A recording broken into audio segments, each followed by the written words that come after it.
my new HOA president decided she was the queen of the neighborhood. Her first target? My mailbox.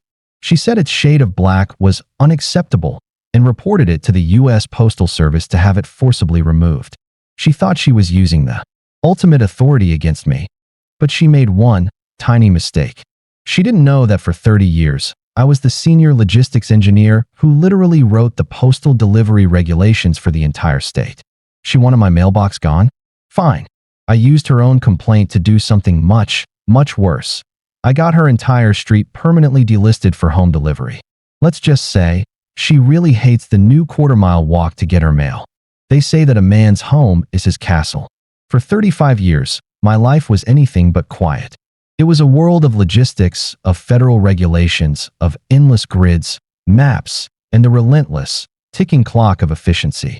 I was Alex Patterson, a senior infrastructure and logistics engineer for the United States Postal Service. That title might sound dry, but my job was to design the very circulatory system of our society. I decided where mail routes went, what constituted a safe and efficient delivery point, and I was one of the people who wrote the dense, arcane rulebooks that govern how a letter gets from A to B. My wife, Sarah, and I had dreamed of the day I would retire. A day when the only clock we'd listen to was the rhythm of the seasons. We wanted a small garden, a quiet street, and the simple pleasure of walking to the end of our driveway to get the mail without having to think about the complex system that brought it there. After a long search, we found it. A beautiful, single-story house in a development called Willow Creek Estates. The name itself sounded peaceful. The lawns were immaculate. The houses were a harmonious blend of beige and gray, and a sense of orderly calm hung in the air. It seemed perfect. We put in an offer, it was accepted, and we spent the next month moving in, carefully arranging our lives into this new, quiet container point. One of my first projects was the mailbox. In my line of work, I'd seen it all: mail theft, identity fraud, checks stolen right out of flimsy, unlocked boxes. I wasn't taking any chances. I purchased a top-of-the-line, high-security mailbox. It was made of heavy-gauge steel, with an anti-pry lock and a small slot for the mail carrier. It was a sleek, modern black, the kind of black that's so deep it almost absorbs the light. It was sturdy, secure, and, most importantly, 100% compliant with USPS regulations for size, height from the curb, and clearance. I installed it myself, using a level and a post hole digger, ensuring it was perfectly plumb and anchored in 2 feet of concrete. It was, in my professional opinion, a perfect mailbox, a fortress for our correspondence. I felt a small, private sense of pride looking at it standing there, a silent, secure sentinel at the edge of our new life that we spent the first few weeks in blissful peace. We met a few neighbors. Dave from across the street, a friendly accountant, and the Millers next door, a young couple with a toddler. They were all pleasant. They warned us, in hushed tones, about the HOA. Just keep your grass cut and don't leave your trash cans out. Dave had chuckled. And you'll stay off Brenda's radar. Brenda. The name came up a few times. She was the HOA president. We hadn't met her yet, but we'd seen her. A woman in her late 50s, with a severe haircut and a posture as rigid as a telephone pole. She was often seen walking the neighborhood with a clipboard, making notes. She never smiled or waved. She just observed, monitored, judged. A low-grade sense of unease began to curdle the peaceful atmosphere. Her presence was like a single, sour note in an otherwise pleasant symphony. The first sign of trouble was a neatly folded note tucked under our welcome mat. It wasn't a fine, not yet.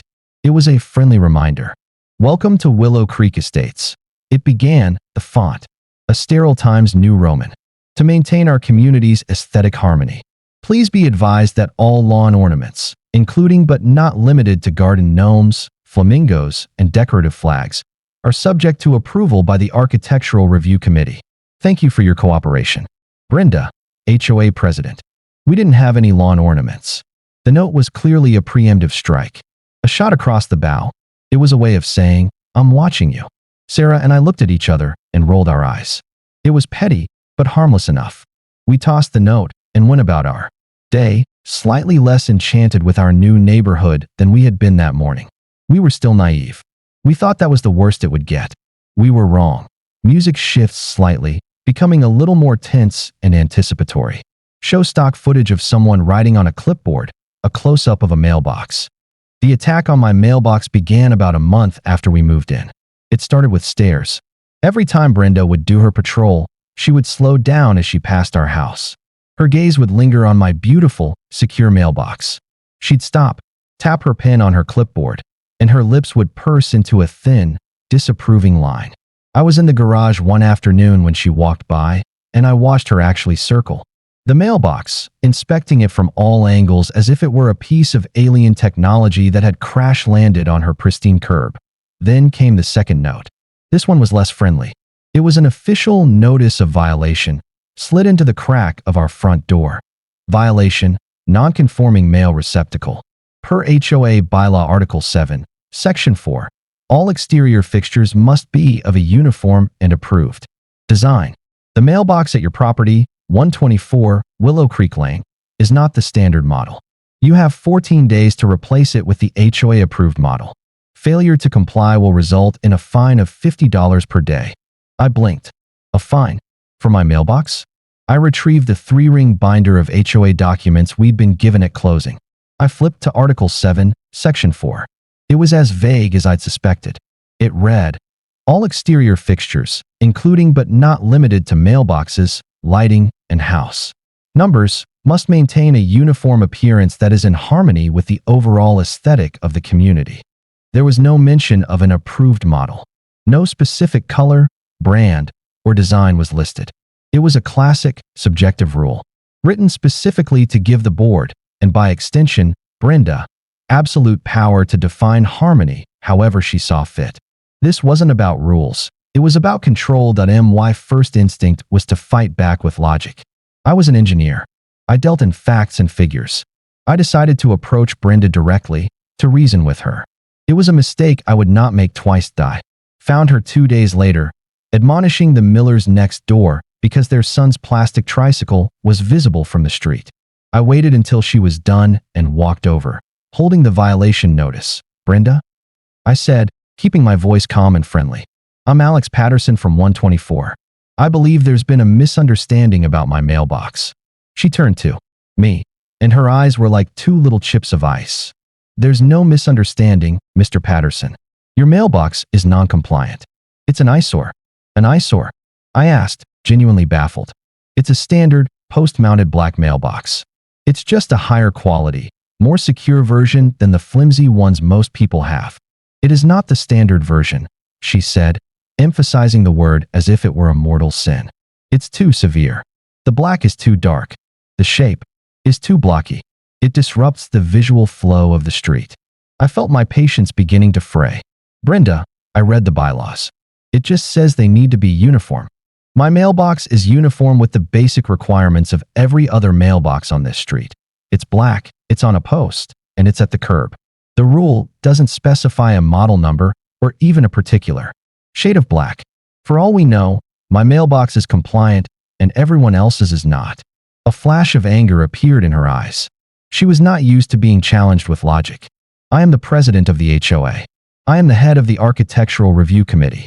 I decide what is in harmony with the community's aesthetic. Your mailbox is not. You have 12 days.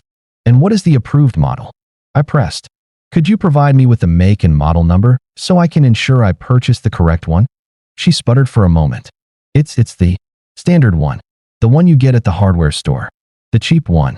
So that was it. My mailbox was too nice. It was an affront to the mediocrity she was trying to enforce. Well, I said, still trying to de-escalate. My mailbox is 100% compliant with all United States Postal Service regulations, which I would argue is the most important thing for a mailbox to be. It's also much more secure and prevents mail theft, which benefits the whole neighborhood. This was the wrong thing to say. I had tried to introduce an external, higher authority into her little kingdom, and she couldn't stand it. Her voice dropped to a low, menacing hiss. Mr. Patterson, the USPS doesn't set the rules in Willow Creek Estates. I do. And if you think your fancy mailbox is so compliant with their rules, maybe I'll just file a formal complaint with the postmaster myself. I'm sure they'd be very interested to know about unauthorized mail receptacles being installed on their routes. We'll see who's right then. She turned on her heel and marched away, her clipboard held like a weapon. I stood there for a moment, stunned. The sheer, unadulterated audacity of the woman was breathtaking. She was threatening to report me to my own former organization, an organization whose inner workings I knew better than my own living room. A slow, wide grin spread across my face. An idea, a terrible, beautiful, and exquisitely bureaucratic idea, was beginning to form in my mind. She had just declared war.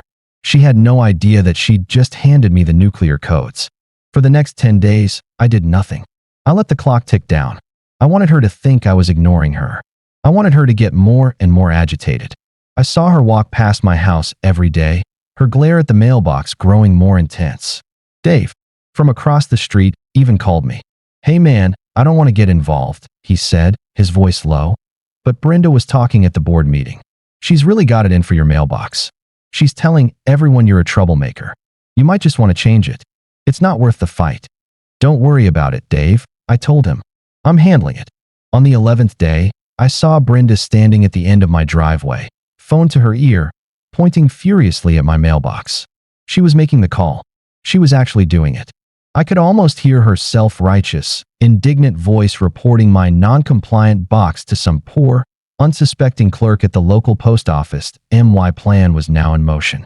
I hadn't worked for the USPS for 35 years without making a few friends and learning every single loophole in the book. The key to my revenge wasn't in the HOA bylaws. It was in the Domestic Mail Manual, or DMM, a document so dense and convoluted it could make a lawyer weep. And I knew it by heart. Specifically, I knew DMM Section 508, subsection 2.3.1, Conditions of Delivery. This section states that customers are responsible for providing and maintaining approved mail receptacles. But the real gold was in subsection 4.1.2. Unsafe or non-compliant delivery points. This rule states that if a postal route contains obstacles, hazards, or non-compliant receptacles that impede the efficiency or safety of the carrier, the Postal Service reserves the right to suspend service and require customers to pick up mail at the post office or, and this was the beautiful part, to install a centralized delivery point for the affected area. Brenda had, by filing an official complaint about a non-compliant receptacle, opened an official inquiry into the delivery conditions of her own street. She thought she was lighting a match to get me in trouble. She had no idea she had just lit the fuse on a keg of bureaucratic dynamite that I had placed right under her throne. 2 days later, on the final day of my 14-day notice, an official USPS vehicle pulled onto our street. It wasn't the usual mail truck. It was a dark blue sedan, the kind used by management. A man in a crisp postal uniform got out. He looked serious. Brenda was waiting for him, practically vibrating with smug satisfaction. She met him on the sidewalk, pointing at my house, at my mailbox. I watched from my living room window as she launched into what I could only assume was a grand, theatrical speech about order, rules, and aesthetic harmony. The man listened patiently, nodding. Then, he walked over to my mailbox. He inspected it. He ran a hand over the smooth, black steel. He checked the height. He opened the slot where the mail carrier puts the letters. Then he walked up my driveway and knocked on my door. I opened it and smiled. "Frank," I said, "it's been a long time. You look good in the new supervisor uniform." The man's serious expression broke into a huge grin. It was Frank Thompson, a kid I'd mentored 15 years ago, who had risen through the ranks and was now the regional manager of delivery operations. "Alex," he boomed, shaking my hand warmly. "I had a feeling this was you when the address came up. What in the world is going on?" "I get a priority complaint filed by an HOA president about a rogue mailbox, and it turns out to be yours?" I should have known. Brenda had followed him up the driveway. Her jaw was slack. Her face, which had been flushed with victory, was rapidly turning a pale, sickly white. The gears were turning in her head, but they were grinding to a halt. You two know each other?" she stammered. "Know him?" Frank laughed. "Ma'am, for 15 years, Alex Patterson was my boss. More than that, he's one of the engineers who wrote the very manual I use to do my job every single day. If Alex Patterson installs a mailbox, I can guarantee you it's the most compliant mailbox in the entire state." He turned back to me. "So what's the story here, Alex?" I gave him a quick, quiet rundown. The move, the desire for peace, the vague bylaw, and Brenda's crusade against my mailbox, culminating in her official complaint. Frank sighed and shook his head, looking over at the now silent Brenda. "Ma'am," he said, his voice shifting back to its official, managerial tone. "Mr. Patterson is correct. His mailbox not only meets but exceeds all USPS requirements for a curbside delivery box. It's secure, it's safe, and it's perfectly placed. There is no issue here." Brenda's face was a storm of confusion and fury. "But it's ugly. It doesn't match. It's not the standard one. The HOA has rules. The HOA's aesthetic rules do not, and I repeat, do not, supersede federal postal regulations," Frank said firmly. "We can't have HOAs dictating the use of flimsy, unsecure boxes that lead to mail theft, which is a federal crime. This mailbox stays." I could have stopped there. I could have taken the victory and walked away. I would have won. But Brenda had made it personal. She had tried to wield a power she didn't understand to harass me and my family. She had threatened me with my own life's work. A simple victory wasn't enough. I wanted to teach her a lesson in consequences.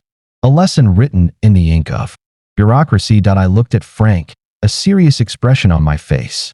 "Actually, Frank," I said, my voice carrying so Brenda could hear every word. "I'm glad you're here.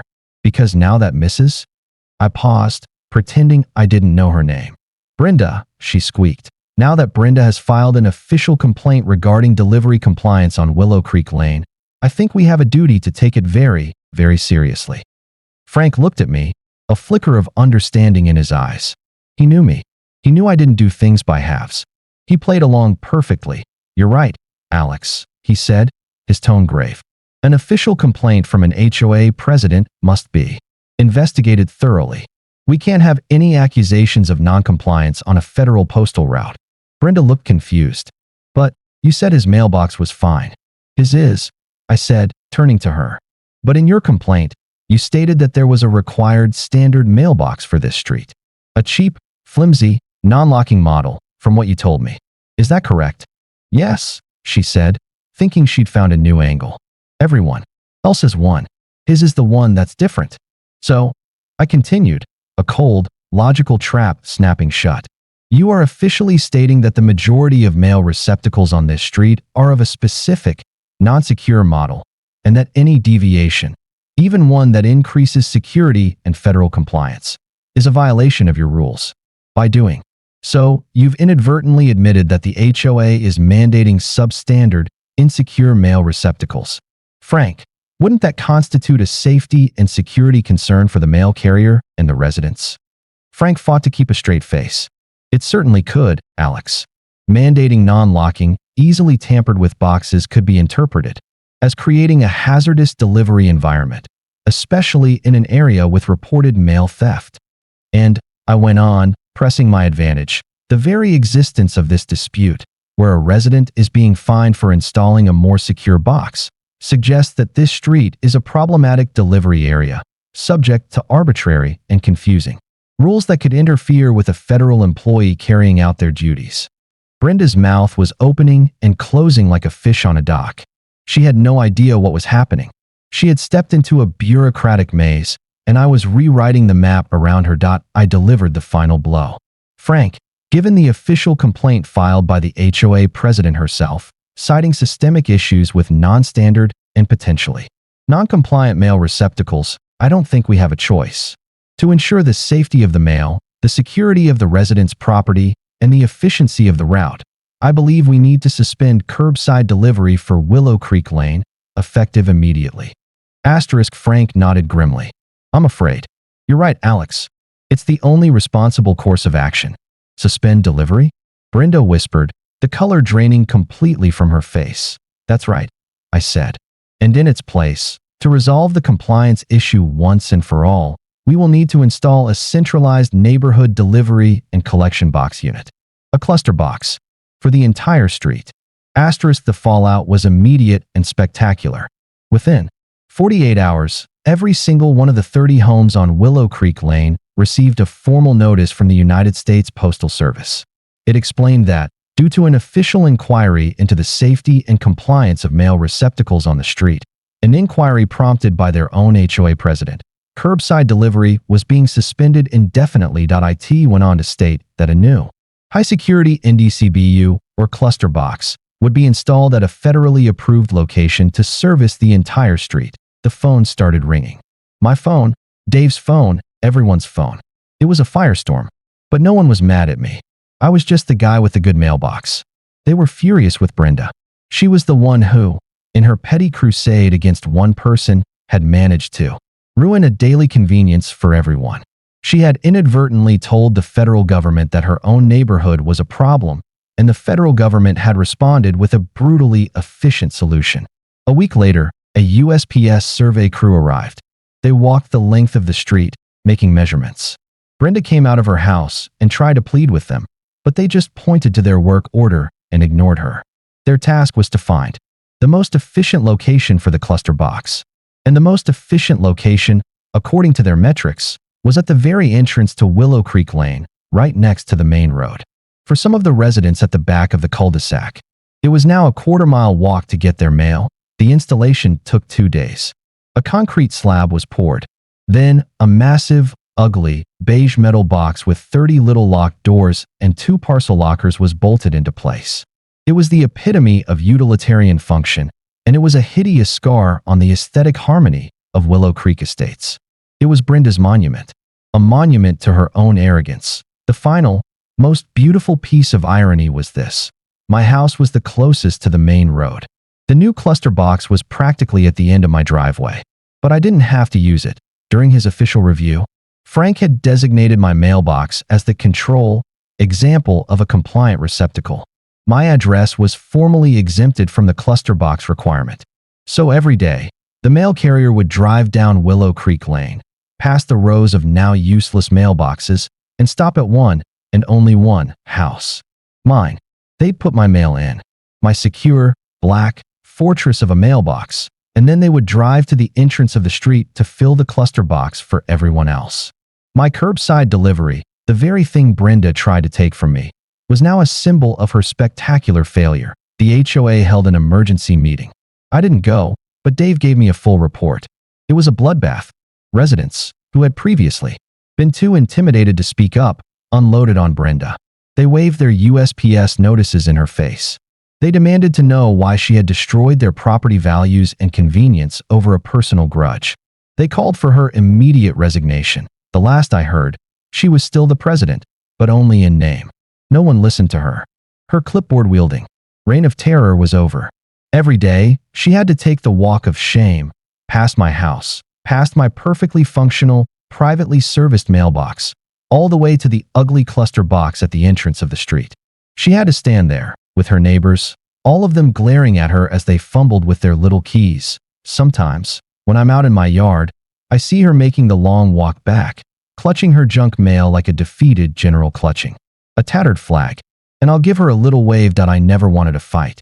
I just wanted a quiet life and a secure place to receive my bills. But Brenda chose to knock on the wrong door. She tried to use the rulebook as a weapon, not realizing the man she was targeting was the one who had written it.